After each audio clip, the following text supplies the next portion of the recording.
Hai, Assalamualaikum dan salam sejahtera. Berjumpa lagi di channel Cikgu Suri. Okay, hari ini Cikgu akan membincangkan ataupun berkongsi untuk sesi ulang kaji, yang mana untuk sesi kali ini Cikgu akan membincangkan contoh-contoh soalan dan cadangan jawapan mengikut bab. Okey, dan untuk kali ini kita lihat dahulu siri yang pertama ataupun set soalan topikal untuk bab pengurusan set yang pertama. Jadi untuk mengetahui ataupun untuk melihat perkongsian-perkongsian soalan dan jawapan, kita jumpa sebentar.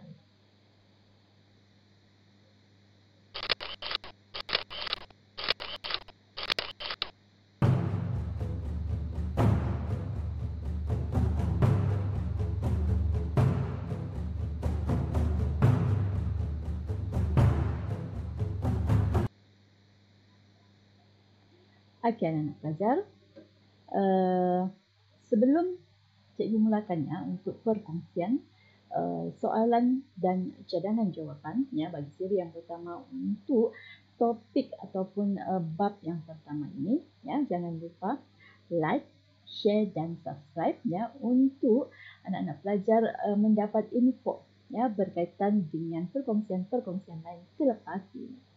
Okey. Untuk siri yang pertama ini ada 10 soalan struktur yang akan Cikgu kongsikan bersama cadangan jawapan.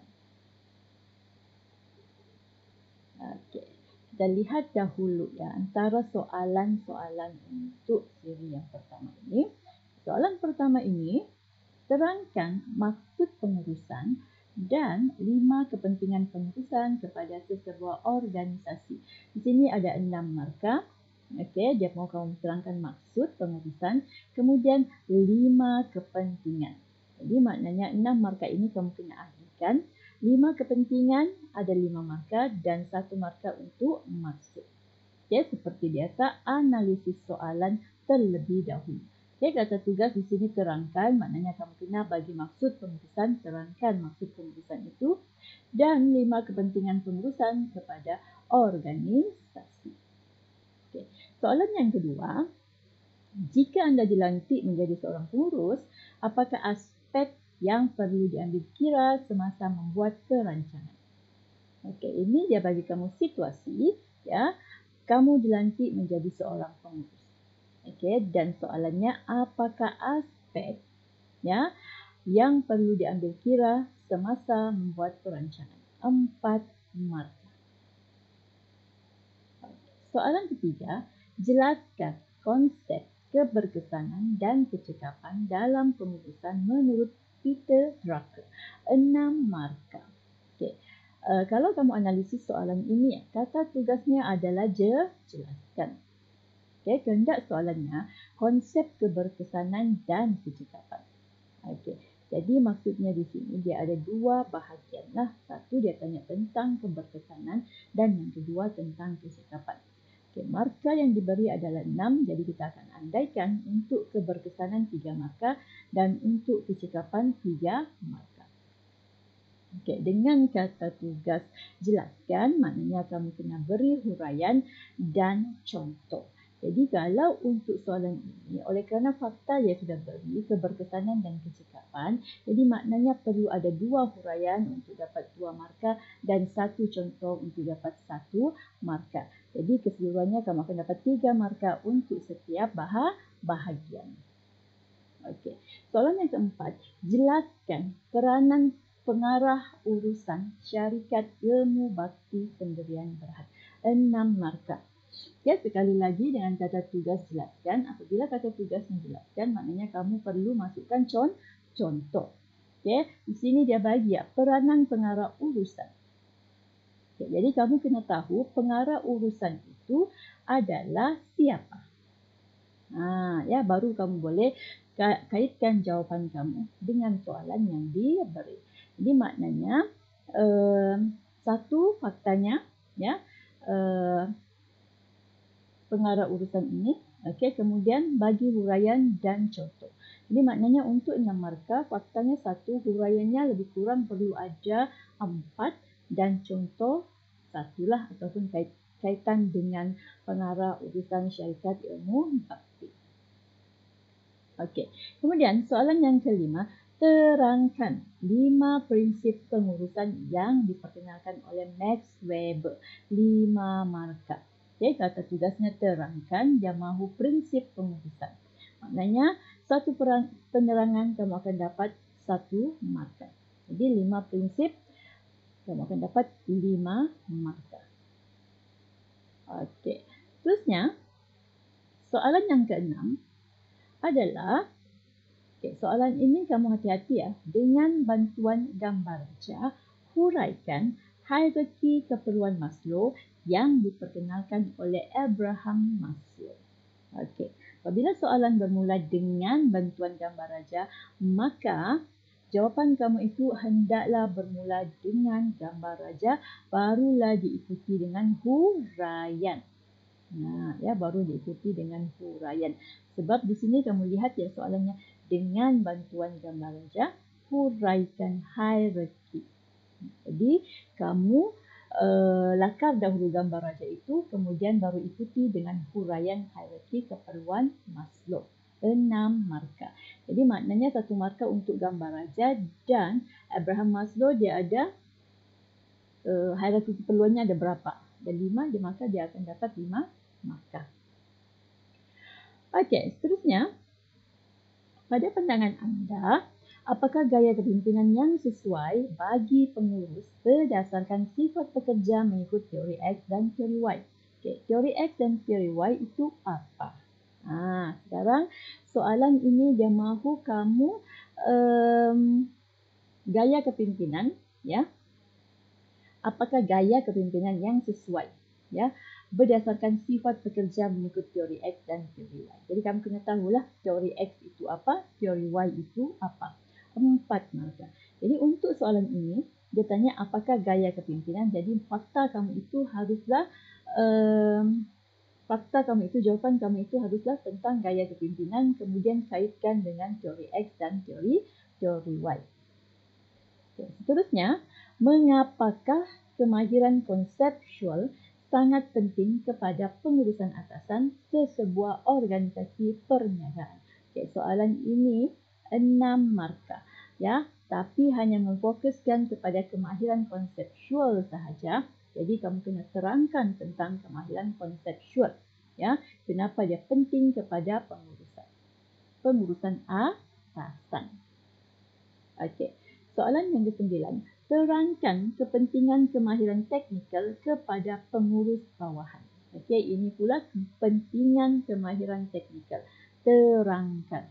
Ini kena ada 4 huraian berkaitan dengan kepentingan kemahiran teknikal kepada pengurus bawahan. Okey, dan yang soalan terakhir, terangkan maksud perancangan dalam pengurusan. Okey, ini dia minta kamu terangkan sahaja apakah maksud perancangan dalam pengurusan. Dan markahnya adalah 4. Okey, itu berkaitan dengan soalan. Ya, jadi apabila kamu mendapat soalan, pastikan kamu analisis dahulu soalan tersebut, ya, untuk mengetahui 4 benda. Ya, satu, kata tugasnya apa? Yang kedua, kehendak soalan. Okey, ketiga, tentang situasi ada diberi atau tidak, dan yang keempat tentang jumlah markah. Kerana benda-benda ini akan membantu kamu untuk menjawab dengan lebih baik. Okey. Sekarang kita akan lihat kepada, ya, cadangan jawapan. Ya, cadangan jawapan kepada 10 soalan struktur tadi. Kita akan lihat satu persatu. Kita lihat dahulu soalan yang pertama. Terangkan maksud pengurusan dan 5 kepentingan pengurusan kepada sesebuah organisasi. Okey, kita telah analisis soalan, kata tugasnya terangkan, ya, kehendak soalan, maksud pengurusan dan 5 kepentingan pengurusan. Okey, jumlah markahnya 6. Situasi dia tidak berilah, ya. Okey, kita terlebih dahulu apabila kamu menjawab soalan, pelajar-pelajar pastikan kamu ingat, ya, yang keluar tadi ni, Maksud pengurusan dan 5 kepentingan pengurusan kepada organisasi ialah, ini adalah kamu punya ayat pembuka ataupun ayat pendahulu. Ya, ini wajib ada apabila kamu menjawab. Okey, maksud pengurusan dan 5 kepentingan pengurusan kepada sesebuah organisasi ialah, baru kamu masuk kepada jawapan kamu. Okey, satu, maksud pengurusan merujuk kepada proses merancang, mengorganisasi, memimpin dan mengawal sumber-sumber dalam organisasi dengan cekap dan berkesan. Okay, ini untuk penerangan tentang maksud sahaja. Okay, kamu akan dapat 1 markah. Okay, seterusnya, ya, 5 kepentingan pengurusan kepada sesebuah organisasi ialah, kamu 5 ya, maknanya kamu bagi 5 sahaja kamu punya huraian lah, penerangan. Okay, pengurusan penting kepada sebuah organisasi ialah untuk memastikan semua matlamat yang dirancang dapat dicapai. Okay, satu. Okay, kemudian yang kedua, ya, pengurusan penting untuk memastikan setiap tindakan dilaksanakan mengikut perancangan yang dibuat. Okay, kemudian yang ketiga, pengurusan penting untuk memastikan semua sumber dalam organisasi diselaras dan diagihkan mengikut kemahiran dan kecekapan. Okay. Yang keempat, pengurusan penting untuk memastikan setiap pekerja menjalankan tugas masing-masing dengan cekap dan berkesan. Dan yang terakhir, pengurusan penting untuk memastikan semua aktiviti berjalan mengikut perancangan. Soalan ini dia adalah soalan umum. Ya, dia bukan fakta khusus. Jadi mana-mana jawapan kamu yang relevan memang akan diterima. Tapi berhati-hati apabila kamu menjawab, ya, sebab kata tugasnya terangkan. Jadi huraian kamu itu ataupun isi kamu itu kamu kena terangkanlah. Ya, jangan bagi fakta ataupun poin semata-mata. Okay, contohnya matlamat tercapai, itu sahaja. Ya, tiada penerangan. Okay, kemudian mengikut perancangan. Okay, kemudian sumber diselaras. Tak bolehlah. Ya, itu jawapan yang begitu, itu hanya poin semata-mata tanpa kamu punya penerangan. Okay, soalan yang kedua, ya, adalah berkaitan dengan ini. Ya, jika anda dilantik menjadi seorang pengurus, apakah aspek yang perlu diambil kira semasa membuat perancangan? 4 markah. Okey, seperti biasa kena ada ayat pendahulu. Ya, aspek yang perlu diambil kira semasa membuat perancangan ialah, satu, objektif. Dalam perancangan kan, jadi kena ada objektif, iaitu merujuk kepada tujuan yang ingin dicapai oleh organisasi. Okay, ini kamu kena huraikan, ya, sebab di sini kalau kamu lihat soalan ini tidak ada kata tugas yang spesifik. Ya, dia terus sahaja kepada jika anda dilantik menjadi seorang pengurus, apakah? Apakah? Ya, ini sebenarnya kata tugasnya. Apakah aspek yang perlu diambil kira semasa membuat perancangan? Tetapi dengan 4 markah. Jadi, untuk selamat, huraikan sahaja. Yang kedua, kita ada strategi. Yang mana dia merujuk kepada kaedah yang digunakan untuk mencapai objektif. Okay, kemudian yang ketiga, perlindungan. Iaitu kaedah untuk meminimumkan risiko ketidakpastian dalam persekitaran.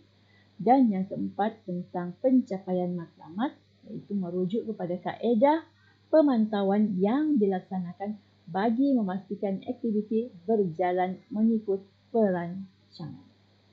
Okay. Jadi ini antara 4 aspek yang perlu diambil kira semasa membuat perancangan. Okay. Soalan ketiga.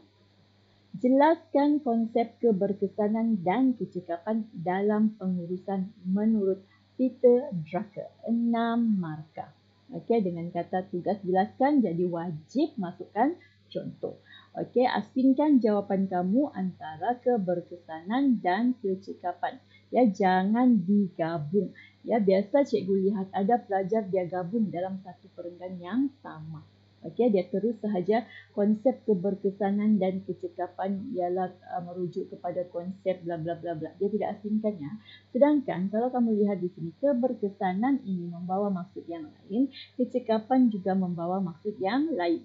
Jadi, kedua-dua ini perlu diasingkan jawapannya. Okey. Contohnya, ya, ayat pembukanya, konsep keberkesanan dan kecekapan dalam pengurusan menurut Peter Drucker ialah, okay, kamu pergi dahulu yang pertama, keberkesanan. Okay. Keberkesanan bermaksud melakukan sesuatu yang betul. Ya. Pengurus perlu memastikan matlamat yang hendak dicapai dan cara untuk mencapai matlamat tersebut. Contohnya, melakukan aktiviti untuk mencapai matlamat organisasi. Ini keberkesanan. Okay. Yang kedua, barulah kamu huraikan tentang kecekapan. Okay. Kecekapan bermaksud melakukan sesuatu dengan betul yang mana pengurus perlu memastikan kaedah terbaik digunakan untuk mencapai matlamat organisasi.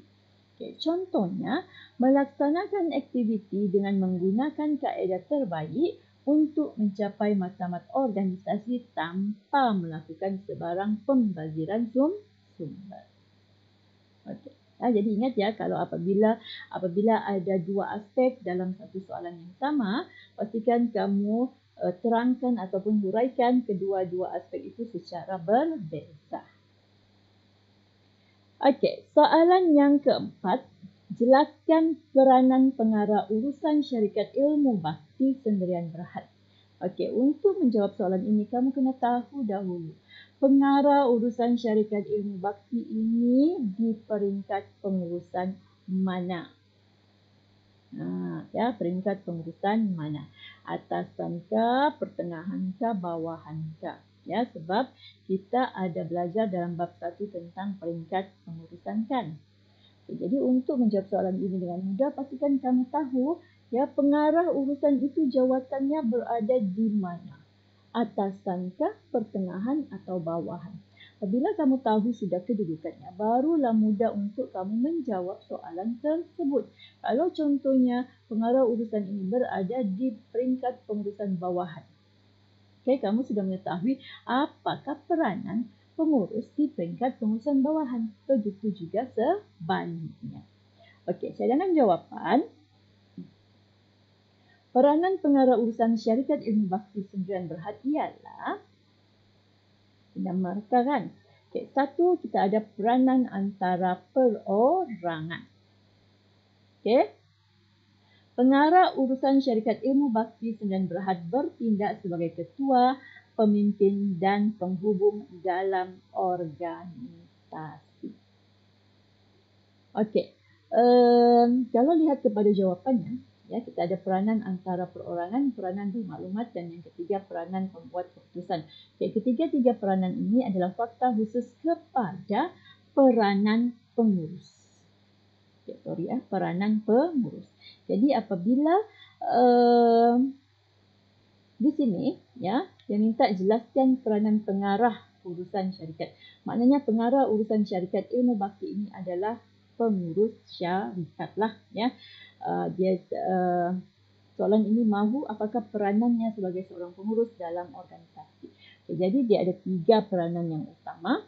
Satu, peranan antara perorangan yang mana huraiannya pengarah urusan syarikat ilmu bakti Sendirian Berhad bertindak sebagai ketua, pemimpin dan penghubung dalam organisasi.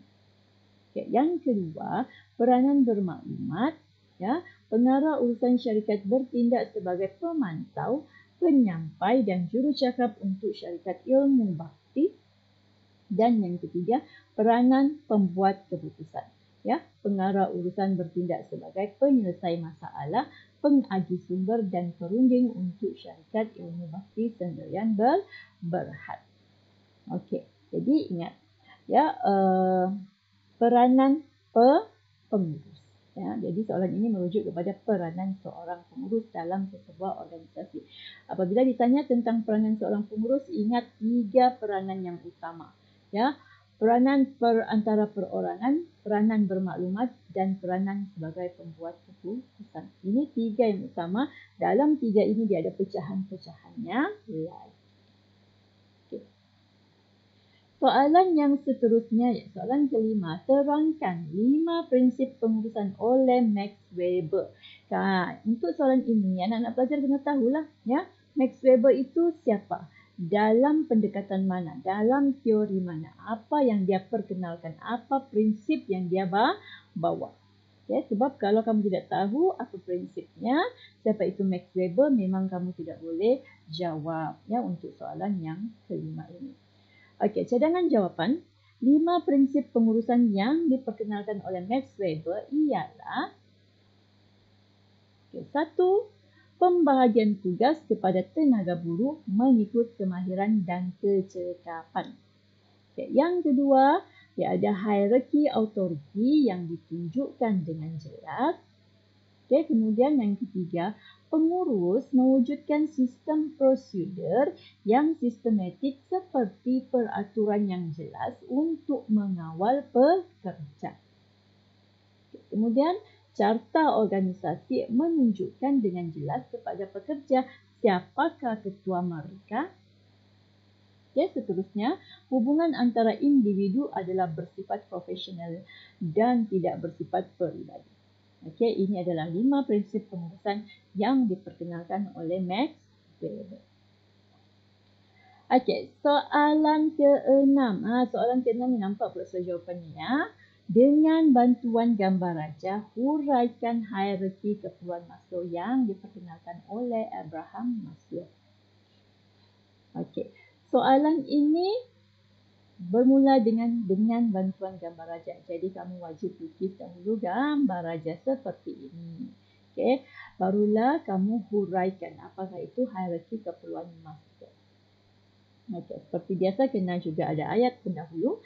Hierarki keperluan Maslow beserta gambar raja, masa bertindih. Lukislah hierarki keperluan Maslow. Jangan lupa ya, label di bawah ini. Biasa anak-anak pelajar tidak letak pun label dia. Ya, kena letaklah, ya, andaikan sahaja yang membaca ataupun pemeriksa dia tidak tahu apa-apa. Okey. Jadi untuk hierarki keperluan Maslow dia ada 5 peringkat keperluan. Yang mana bermula dengan keperluan fisiologi, keperluan keselamatan, keperluan sosial, penghargaan dan pencapaian hasrat diri. Ini gambar raja. Settle untuk gambar raja, baru kamu ikuti dengan huraian tentang hierarki keperluan Maslow. Huraiannya di sini, kamu hurailah satu-satu peringkat keperluan tersebut. Keperluan fisiologi merujuk kepada keperluan asas seperti makanan, pakaian dan tempat tinggal. Keperluan keselamatan merujuk kepada perasaan selamat dan bebas daripada ancaman ataupun keperluan kepada keselamatan, ya, rasa untuk perasaan selamat, ya. Kemudian keperluan sosial merujuk kepada keperluan mendapat kasih sayang dan persahabatan. Keperluan penghargaan merujuk kepada keperluan untuk dihargai dan disanjungi. Dan keperluan pencapaian hasrat diri merujuk kepada keperluan untuk mencapai apa yang diingini. Okey. Boleh, ya? Okey. Kita pergi kepada soalan seterusnya. Soalan 7. Pada pendapat anda, apakah gaya kepimpinan yang sesuai untuk pengurus berdasarkan sifat pekerja mengikut teori X dan teori Y. Jadi untuk soalan ini kamu kena ingat gaya kepimpinan adalah fakta khusus. Kita ada beberapa gaya kepimpinan, ya. Demokratik, autokratik, laissez-faire dan kontingensi. Kemudian teori X dan teori Y adalah berkaitan dengan ciri-ciri pekerja. Teori X adalah pekerja yang mempunyai sifat negatif. Teori Y adalah pekerja yang mempunyai sifat yang bagus ataupun baik. Jadi kaitkan sahaja kedua-dua teori ini dengan gaya kepimpinan yang sesuai. Kamu kena pilih lah. Ya, antara 4 itu mana gaya kepimpinan yang sesuai untuk teori X dan mana yang sesuai untuk teori Y. Okay, cadangan jawapan. Gaya kepimpinan yang sesuai bagi pengurus berdasarkan sifat pekerja mengikut teori X dan teori Y ialah teori X mengandaikan pekerja mempunyai sifat negatif seperti malas, tidak proaktif dan mengamalkan sikap tidak mengambil tahu tentang kerja. Oleh itu, pengurus harus mengamalkan gaya kepimpinan autokratik, iaitu memaksa pekerja untuk melakukan kerja. Okey. Teori Y pula mengandaikan pekerja mempunyai sifat positif seperti rajin, produktif dan proaktif. Oleh itu, pengurus harus mengamalkan gaya kepimpinan demokratik ataupun laissez-faire dengan memberi kebebasan kepada pekerja untuk membuat keputusan. Okey. Tengok ya, cadangan jawapan kamu kena asingkan teori X dan teori Y. Ya. Sebab sebelum ini ada juga cikgu kita jumpa jawapan pelajar, dia terus gabungkan. Ya, gaya kepimpinan yang sesuai untuk pekerja berdasarkan teori X dan teori Y ialah gaya kepimpinan bla bla bla. Jadi kita tidak tahu gaya kepimpinan yang diberi itu sesuai untuk apa sebenarnya. Okey, seterusnya soalan yang ke-8. Mengapakah kemahiran konseptual sangat penting kepada pengurusan peringkat atasan sesebuah organisasi? Cadangan jawapannya, kemahiran konseptual sangat penting kepada pengurus atasan sesebuah organisasi kerana ini ada 6 markah, maknanya kamu kena hurai, ya, kena hurai tentang kemahiran konseptual. 1. Pengurus atasan perlu melihat organisasi secara menyeluruh dan hubungan antara jabatan. Okay, yang kedua, pengurus atasan juga perlu membuat perancangan organisasi secara menyeluruh. Okay, yang ketiga, pengurus atasan perlu membentuk visi dan misi organisasi. Okay, kemudian, pengurus atasan perlu menterjemahkan wawasan organisasi supaya dapat dipahami oleh warga organisasi. Okey, pengurus atasan perlu membentuk dasar dan polisi organisasi. Okey, pengurus atasan perlu merancang strategi dan tindakan yang berdaya saing. Okey, jadi maksudnya kamu kena bagi huraian ataupun penerangan kamu itu tentang mengapa kemahiran konseptual ini penting kepada pengurusan atasan. Untuk kamu dapat 6 markah, jadi bagilah 6 poin lah. Okay. Seterusnya, soalan kita yang ke-9 adalah terangkan kepentingan kemahiran teknikal kepada pengurusan bawahan. Ya, lebih kurang sama macam soalan yang sebelumnya. Okay. Kepentingan kemahiran teknikal kepada pengurusan bawahan ialah 1. Untuk melaksanakan prosedur, peraturan dan teknologi. 2. Untuk memastikan prosedur, peraturan dan teknologi dilaksanakan dengan betul dan berkesan.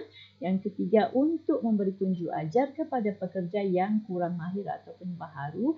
Dan yang keempat, untuk mengenal pasti sebarang kesilapan dan kekurangan serta mengambil tindakan pembetilan dengan segera. Okey, terangkan ya dengan 4 markah. Dan soalan yang terakhir adalah ya, terangkan maksud perancangan dalam pengurusan. 4 markah. Soalan yang mudah sahaja, soalan yang sangat umum. Okay, maksud perancangan dalam pengurusan. 1 di sini ya, pengurusan merujuk kepada proses pembentukan misi dan visi organisasi, visi dan misi organisasi. Okay. Pengurus akan menganalisis persekitaran dengan menggunakan analisis kekuatan, kelemahan, peluang dan ancaman ataupun analisis SWOT untuk membentuk visi dan misi organisasi. Okay. Pengurus perlu merancang strategi untuk mencapai visi dan misi organisasi dan pengurus juga perlu menentukan tugasan yang sesuai mengikut kemahiran dan kebolehan sumber manusia. Itu maksud perancangan dengan 4 markah bagi 4 poin. Okey, jadi kita telah berada di soalan yang terakhirlah, soalan 10. Okey. Jadi cikgu harap ya, untuk sesi kali ini, perbincangan soalan dan jawapan ini, cikgu harap bermanfaat kepada anak-anak pelajar.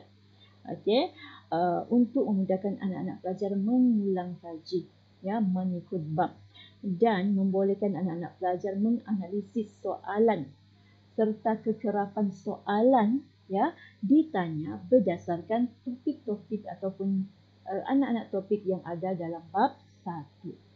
Okey, untuk siri yang pertama ini mungkin kamu belum perasan lagi ya. Akan ada nanti apabila kita telah membuat ya soalan kedua, ketiga, keempat, kelima, akan ada soalan yang kamu nanti akan perasan soalan ini adalah soalan yang telah berulang dan kamu sudah tahu dia punya jawapan. Ya.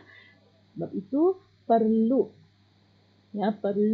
kerap menjawab soalan untuk kamu lihat kekerapan soalan itu ditanya untuk setiap bahagian. Okey. Jadi anak-anak pelajar, sekiranya video ini bermanfaat kepada anak-anak pelajar, ya, jangan lupa untuk share dengan rakan-rakan yang lain. Ya, teruslah menyokong cikgu dengan ke channel cikgu untuk melihat perkongsian-perkongsian lain, ya, berkaitan dengan subjek pengajian perniagaan. Okey, jadi sampai di sini sahaja. Sekian dan terima kasih. Jumpa lagi. Bye.